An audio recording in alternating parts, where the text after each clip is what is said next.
My name is Robert Bonavito, New Jersey forensic accountant. This video is part of a series of videos where I discuss forensic accounting topics for educational purposes only. If this was a litigated matter, I would take a different approach, have different conclusions based on different facts.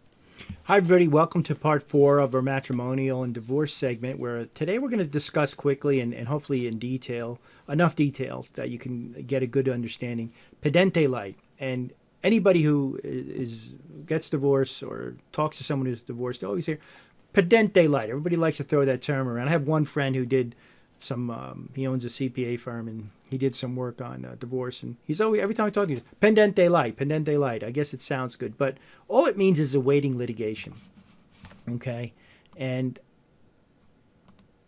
you know, sometimes it's called Pendente Lite's temporary alimony, which it's meant to cover the non-moneyed spouse's living expenses during the divorce. Because think about it. Okay, let's say you have a moneyed spouse and a non-moneyed spouse, right? And the moneyed spouse leaves and goes into a condo in Hoboken, right, or something like that. But you have the non-money spouse at home sometimes with children. And they need to pay bills, go to, you know, soccer lessons and that type of stuff, or piano lessons.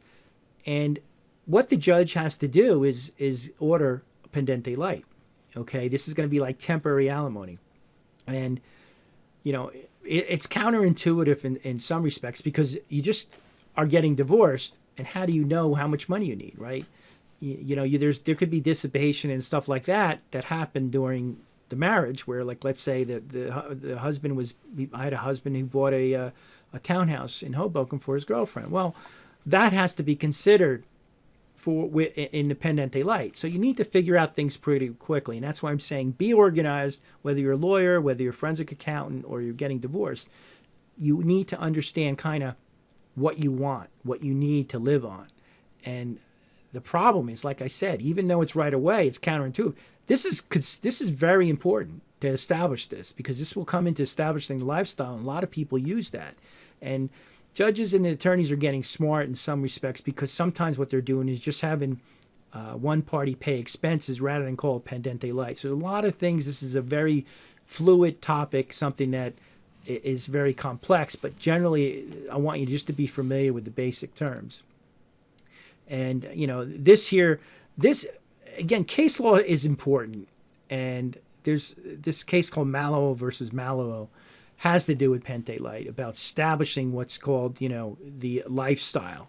And you may want to, you know, you can find this on the internet and take a read through it. But the important thing I want you to get out of this is that this is sort of like temporary alimony. And this sets the stage for how the judge will rule on alimony and child support, right? So you're thrust into a divorce, and you have to make this Pendente Lite decision right away. But what this Malamo case says is, hey, the judge is going to, this is setting the stage for what you're going to get. Because the judge, if let's say the divorce goes on for a year and you've been living on Pendente Lite and paying all your bills, well, he's going to say, hey, maybe this is a good indicator of how much money they need. So be aware of that. And listen, I know this is a quick summary, but if you guys have questions, just leave them below. And, you know, and one of my analysts or I will get back to you. Hopefully you enjoyed this. Robert A. Bonavito, CPA.